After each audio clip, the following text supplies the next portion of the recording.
ఎమ్మెల్సీగా మీ ముందుకు ఆదరణ పుట్టి పెరిగినాను.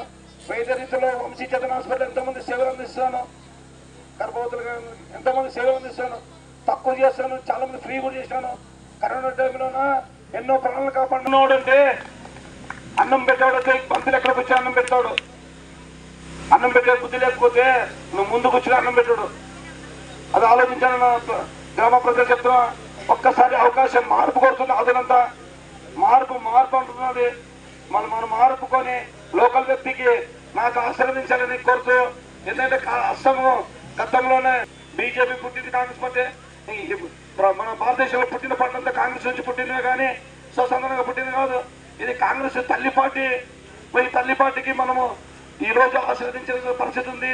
రైతులు ఆదుకోవడానికి కాంగ్రెస్ ప్రభుత్వం ముందుకు వచ్చింది. మన సోదరులారా, మన భవిష్యత్తు నాశమైనట్లే, మన పిల్లల భవిష్యత్తు నాశమైనట్లే. యంగ్ స్టార్ని ఇంకా శక్తి ఉంది, పొరడే గుణం ఉంది, నిజాయితీ పరుణ్ణి, ఏది అబద్ధాలు చెప్పను, ఏదనుకుంటే అదే చేస్తాను, చెప్పేది. ఎందుకంటే ఈ రోజు లోకల్ ఎమ్మెల్యే నాకు అన్నం జరిగినందుకే ఎమ్మెల్యే గారితో విశ్వసించి బయటకు వచ్చి ఈ రోజు నేను ఇక్కడ పార్టీ పరంగా నేను ముందుకు వచ్చాను. ఒక్కసారి ఆలోచించండి సోదరులారా, రైతు సోదరులారా. మళ్ళీ ఇప్పుడు ఇంకొక ఆయన వచ్చాడు, బీజేపీ ముసుగుదొంగ వచ్చినాడు. ముసుగుదొంగ ఆయన, ఎందుకంటే పార్థసారథి గారు ముసుగుదొంగ. ఈయనకు ఒకటి అడుగుతున్నా, పార్థసారథి గారు ఎమ్మెల్యే గారిని తిడుతున్నావు మంచిదే, ఎందుకంటే తిడుతున్నావు పాము. మళ్ళీ 14వ తేదీ రోజు కూడా నువ్వు తిడితే, 16వ తేదీ రోజు తిడితే అప్పుడు నేను మొగుడు అనిపిస్తా. నువ్వు ఏముందంటే అది ఏదో అంటాడు, అక్కడెక్కడ కాలేసిన వాళ్ళు మంచిగా మాట్లాడుతుంటారు, విమర్శిస్తుంటా. అటువంటి ఉన్న నీ మాటలు నువ్వు ఒక్కటే చెప్తున్నా. రమేష్ యాదవ్ సాయిరెడ్డి కాదు అందరు విమర్శిస్తున్నాడు.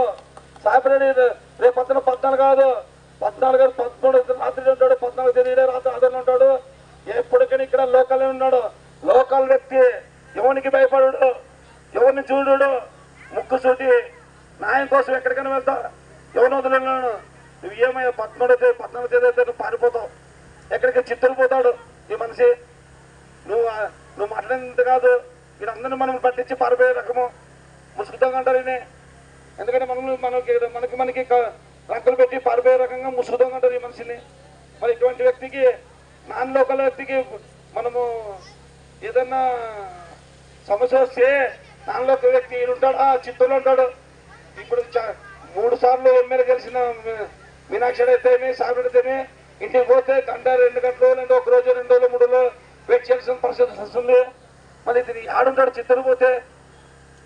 మనం ఏదైనా చిత్తూరు పోతే లండన్ అనుకున్నాడు అతనే. మరి అతని ఇల్లు లేదు, ఓటర్ కార్డు లేదు.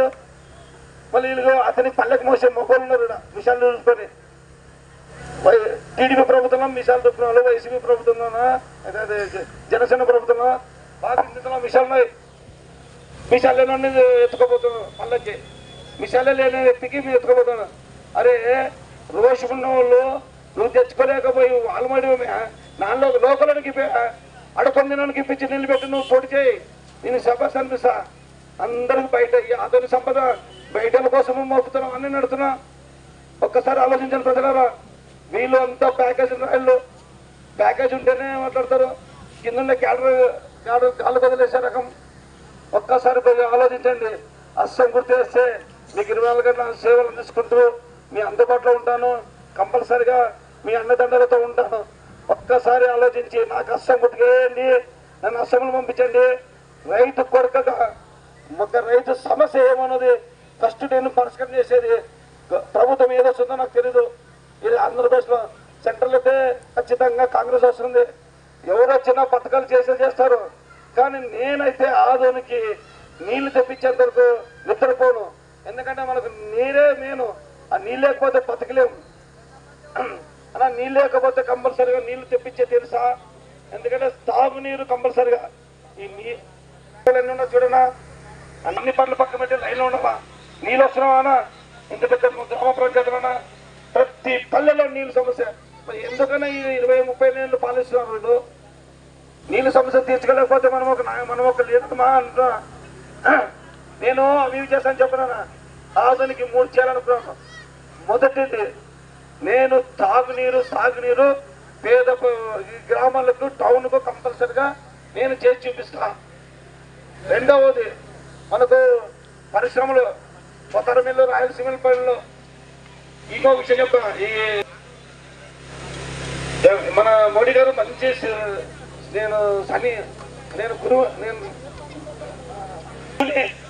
మోడీ గారికి మంచి శిష్యుడు అంటైనా మన మంచి శిష్యుల్లో ఉన్నా ఈ 10 ఏళ్ళలో నువ్వు ఎంపీగా నిలబడినావు కదా పార్సారథి గారు. అలా 10 ఏళ్ళలో ఒక పరిశ్రమలు పెట్టచ్చు కదా. కొత్త మిల్లు రాయలసీమ మిల్లు ఇంకా భారత మిల్లు అన్న భారత మిల్లుని ఓపెన్ చేయొచ్చు కదా. తన పేరు పెట్టుకుని చేసుకోవచ్చు కదా. మరి ఎందుకు చేసుకోలేదు? ఇతనికి స్వార్థము. ఏమంటే ఈరోజు ఎలక్షన్లు వచ్చినవి నీట్గా మాట్లాడతాడు. అదే నువ్వు ఊరికి చేయంటే నిన్ను తొంతాను నేను కొడతాను. ఏం కొడతావా? కొట్టి నీకు వచ్చేవాళ్ళు 2 మంది ఉన్నారు కొట్టేవాళ్ళు. ఆదరణ ప్రజలే బుద్ధి చెప్పేదానికి